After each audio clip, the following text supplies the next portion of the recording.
भोजन छुअल करी, जब ले छुअब तब ले छुअल करी। ऐसी सुने ना ऐसे ना भोजन छुअल करी, जब ले छुअब तब ले छुअल करी।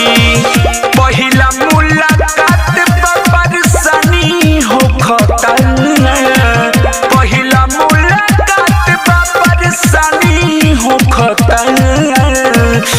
माजा में राजा जी, माजा में राजा पानी पानी हो खता।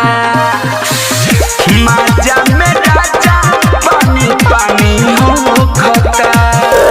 होती ना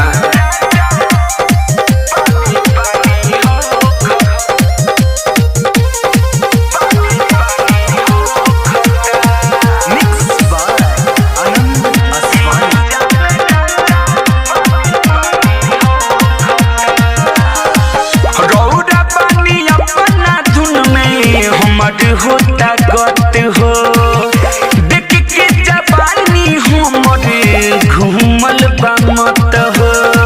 राजा हाँ रौरा पानी अपना धुन में हमरे होता गत हो, देख के जवानी हमर घूमल बामत हो। हमरे ऊपर आकुत फानी हो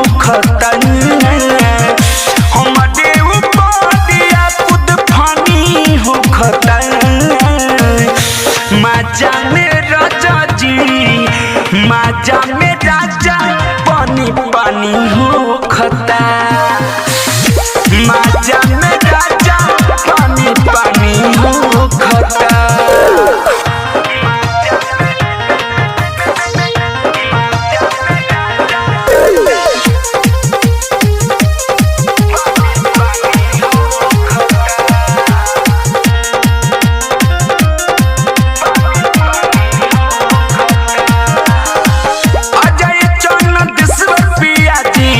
पहले बानी फिरी रौरा छोड़ल चाहते नइखी हम काट घीरी।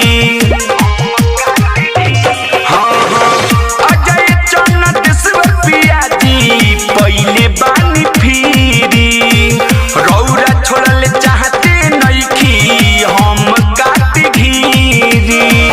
अलबेला शोक मन मानी हो खतन,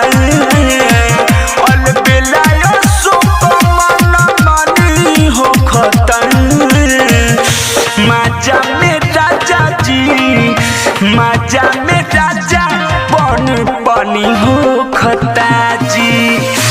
माजा में राजा पानी पानी हो खता। ऐसे ना भोजन छुअल करी, जब ले छुअब तब ले छुअल करी। पहिला मुलाकात परेशानी हो खतन, पहिला परेशानी हो खतन। माजा में राजा जी, माजा में राजा पानी पानी हो खता। माजा में राजा पानी पानी हो खता। होती ना अलबेला रिकॉर्डिंग स्टूडियो गढ़ी में नेपाल।